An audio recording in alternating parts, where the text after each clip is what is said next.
Well, the Twitter takeover is complete, but not everyone's happy about it, including President Biden. At a Chicago area fundraiser yesterday, Biden said in part, Elon Musk goes out and buys an outfit that spews lies all across the world. There's no editors anymore in America. Monica Crowley, former Assistant Treasury Secretary and host of the Monica Crowley podcast, joins us now with her reaction. Great to see you. Good morning, as guys. always. Hi. Thanks for being here. So Joe Biden says there's no more editors as Elon Musk takes over. Talk to me about their freak out. Isn't that rich? I mean, they have just had the luxury of having big tech in their pocket. The left cannot function without censorship. The left needs censorship and needs a tight control over the language and the narrative in order to shove through down Americans' throats their radical left-wing agenda, right? So now that you have one out of many social media platforms, one that's actually going to engage with the First Amendment and allow Americans real free speech, they're absolutely melting down, primarily because Twitter really is the public square. Twitter is the main pillar for these kinds of political conversations. So they can't have that. Now, you've got the President of the United States, who is supposed to represent all Americans, complaining that Twitter now is not going to have any editors. That tells you exactly where the left is coming from. You know, during the Trump years, we heard a lot of talk about collusion, right? Well, when it comes to the left and the Democrats and the government and big tech, we have actual collusion. So Elon Musk now, I realize this is his first week, but he really should disclose the relationships, the funding, the conversations that have happened between the Democratic Party, between his government and Twitter, and expose all of that.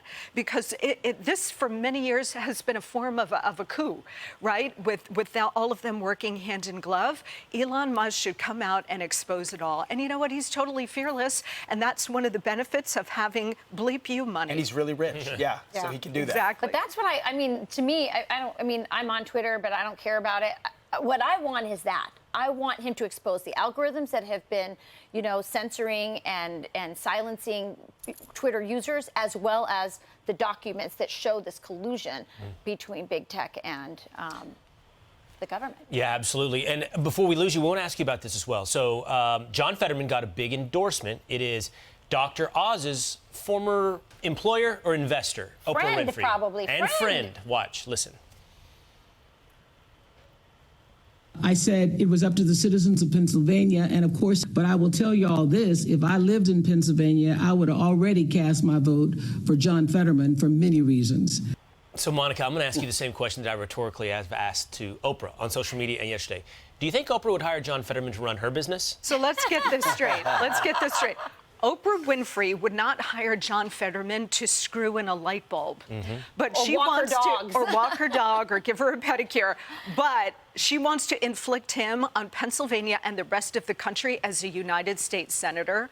Look, she actually gave rise to Mehmet Oz. She put him on the show. She basically created him as a media personality, delivered him great success, and at one point referred to him as her son. So this, in many ways, is the ultimate betrayal. And I will say this, you know, Oprah also has bleep you money, the way Elon Musk does. So I think she felt free to get political, and anybody in this country can deliver a political opinion. But the minute that Oprah got political many years ago, she lost her audience, her network started to slide, and so on. Again, she has every right to do it. But to get involved with this race at this point of time and throw her protege under the bus like this tells you exactly how desperate the Democrats really are. It also tells you Just a partisan. how ugly. I mean, I told you, Monica, and on my own husband's race, we had friends who were very close Democrat friends who publicly turned on us and said, yeah, they're nice people, but don't vote for them, when they could have just quietly not voted for my husband. But I think exactly, she called him her son.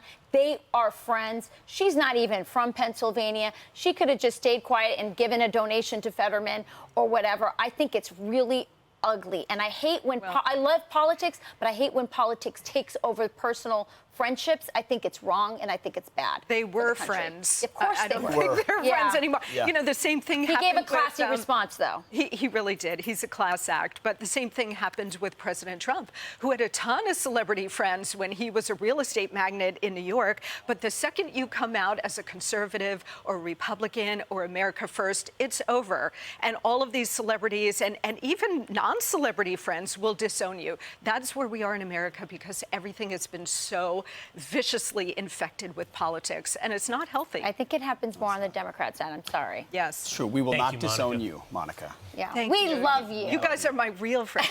Yes. Appreciate that. Monica. Thank you. I'm Steve Ducey. I'm Brian Kilmeade. And I'm Ainsley Earhart. And click here to subscribe to the Fox News YouTube page to catch our hottest interviews and most compelling analysis.